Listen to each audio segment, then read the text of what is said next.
Nastavenie a zverejnenie VDO údajov a údajov ITS.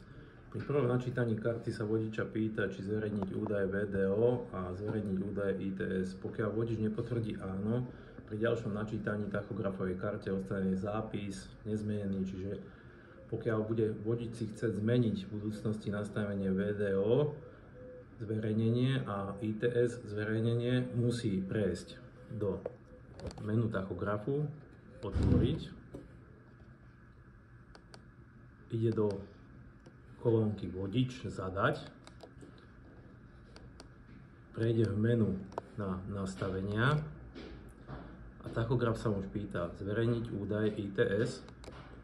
Pokiaľ mu tu svieti nie, tak šípkou hore alebo dole si zmení na áno a potvrdí.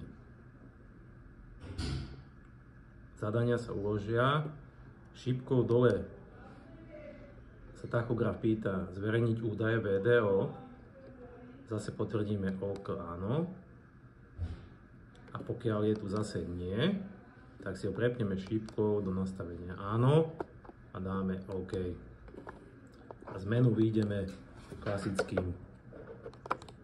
klasickou šípkou von a všetky údaje ITS a VDO máme zverejnené.